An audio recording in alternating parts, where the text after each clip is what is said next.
மிதுனராசியில் பிறந்த நண்பர்களுடைய வாழ்வாதாரத்திலையும் வாழ்க்கையிலையும் வரக்கூடிய ஜனவரி மாதத்தில் இந்த பிரபஞ்சம் எந்த மாதிரியான மாற்றங்களை தரப்போகுதுன்றது பற்றி தானுங்க முழுமையாக பார்க்க போகிறோம் இந்த காணொலியில். மிதுனராசியில் வரக்கூடிய நட்சத்திரங்கள் எல்லாருக்கும் தெரியும். முதல் நட்சத்திரம் மிருகசீரிஷ நட்சத்திரம்னு சொல்லக்கூடிய இந்திரன் பிறந்த நட்சத்திரம் 3வது பாதமும் 4வது பாதமும். பிறகு வரக்கூடிய சிவபெருமான் பிறந்த நட்சத்திரமான திருவாதிரை நட்சத்திரம் 4 பாதம். அதன் பிறகு வரக்கூடிய புனர்பூச நட்சத்திரம் 1 பாதம் 2வது பாதம் 3வது பாதம். புனர்பூச நட்சத்திரத்தில் தான் ராமர் பிறந்திருக்கார். அப்போது இந்த மிதுன ராசியில் பிறந்த நண்பர்களுக்கு வரக்கூடிய ஜனவரி மாதம் சாதகமாக இருக்குமா அல்லது பாதகமாக இருக்குமா?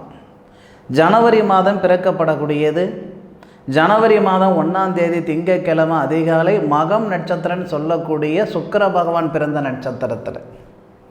மகம் நட்சத்திரம் சிம்ம ராசியில் 129 டிகிரியில் கன்னியா லக்னத்தில் இந்த மாதம் பிறக்கப்படுது. அப்போது ராசியாதிபதினு சொல்லக்கூடிய புதன் ராசிக்கு 6வது பாவகத்தில் இருக்கிறது நமக்கு அந்தளவுக்கு சிறப்பு கிடையாது. ஒரு விஷயத்துக்கு முன்னாடி போய் நிற்க வேண்டாம். நான் பார்த்துக்கிறேனுங்க, நான் ஆச்சுங்க, நான் செய்கிறேன், நான் பண்ணுறேன், என் கையில் இல்லைனாலும் பக்கத்தில் வாங்கி கொடுக்குறேனுங்கன்ற பேச்சு தயவு செய்து இந்த ஜனவரி முழுவதும் நமக்கு வேண்டாம்.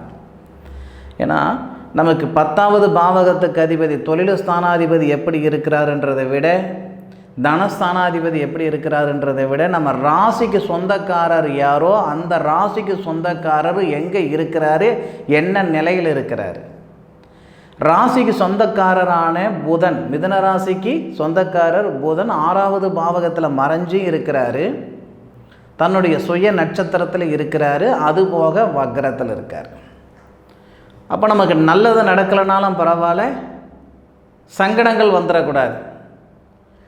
போகாத இடத்துக்கு போனேன்னு பேர் வந்துடும், செய்யாத தவறுக்கு செஞ்சேன்னு பேர் வந்துடும். ஜனவரி 13ஆம் தேதி வரைக்கும் கொஞ்சம் சூதானமாக இருங்க.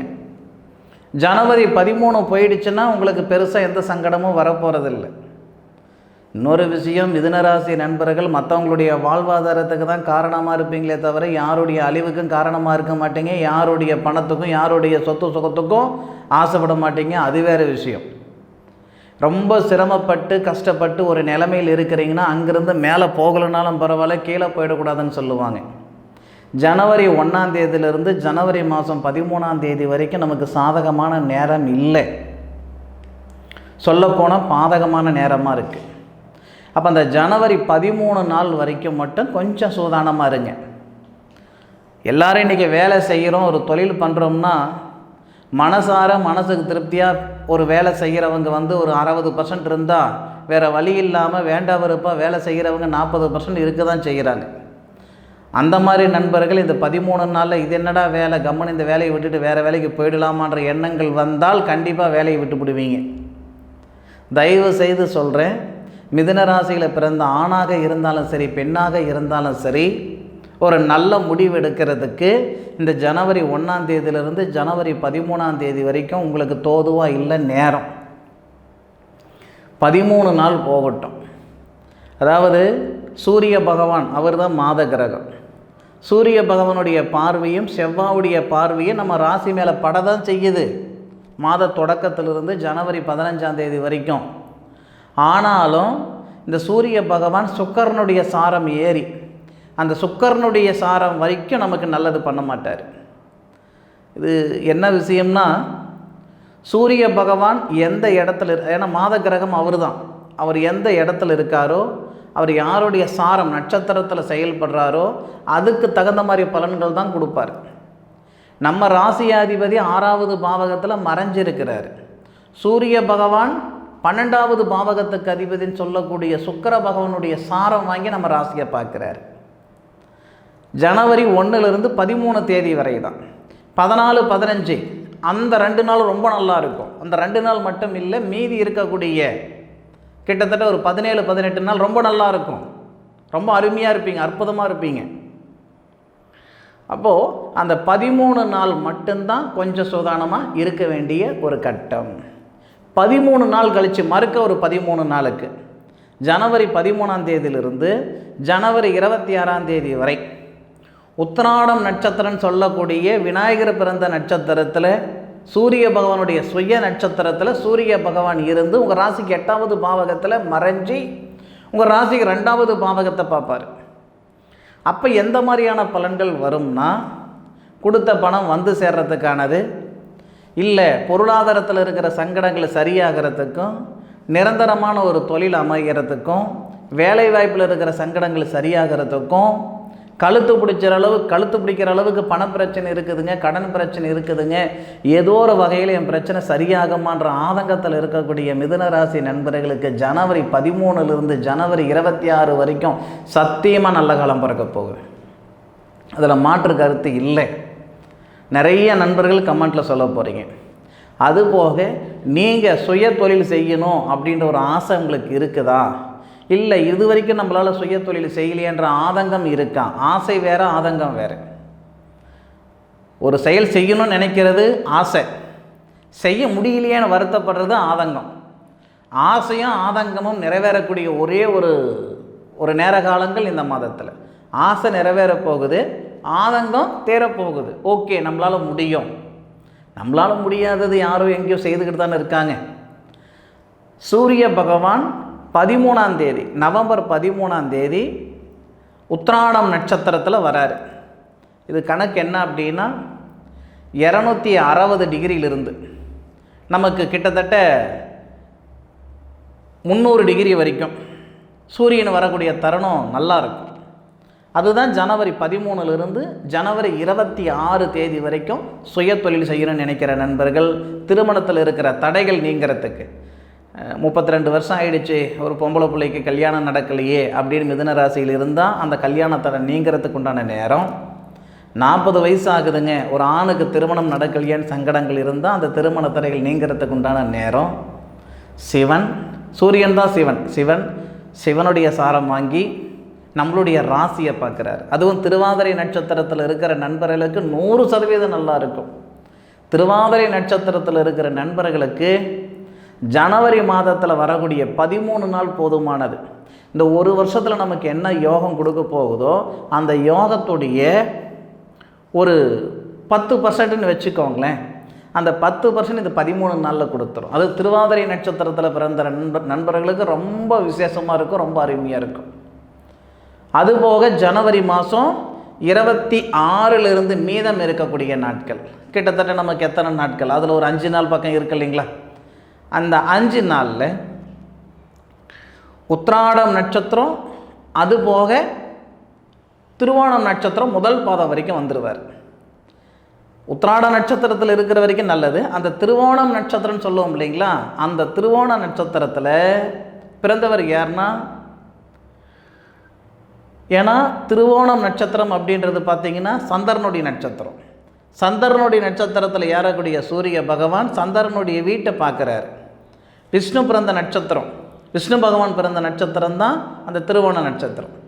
அப்போது நம்மளுடைய ராசியில் புனர்பூச நட்சத்திரம் அப்படின்ட்டு பெருமாளுடைய அவதாரமான நம்ம ராமர் நட்சத்திரம் இருக்குது இல்லையா?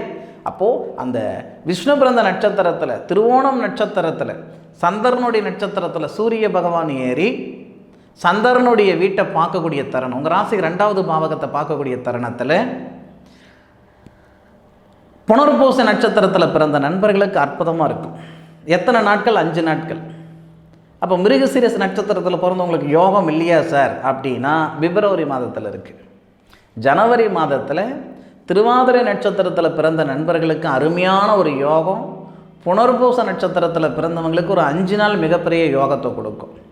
சொல்ல முடியாது. இந்த 5 நாளில் புனர்பூச நட்சத்திரத்தில் பிறந்த நண்பர்களுக்கு வெளிநாடு தொடர்புள்ள வேலை வாய்ப்பு வர்றதுக்கு வாய்ப்புகள் உண்டு. திருவாதிரை நட்சத்திர நண்பர்கள் பெருசாக வெளிநாடு போகணும்னு நினைக்கிறத விட இங்கேருந்து நான் வெளிநாட்டுக்கு வேலை செஞ்சு கொடுக்கணையா அப்படின்னு தான் நினைப்பீங்க. படித்த படிப்புக்கு உண்டான உத்தியோகம், உழைப்புக்கு தகுந்த உயர்வு, வாழ்க்கைக்கேற்ற வளர்ச்சி, இது எல்லாமே வந்து சேர்றதுக்கான வாய்ப்புகள் இந்த மிதுனராசி நண்பர்களுக்கு 2024 வருடத்தில் வரக்கூடிய முதல் மாதமான ஜனவரி மாதத்தில் இந்த பிரபஞ்சம் கொடுக்க போகுது. அனுபவித்து சொல்லுங்கள், ஆராய்ச்சி நான் சொல்லியிருக்கேன். முக்கியமாக மன அழுத்தம் குறைய போகுது.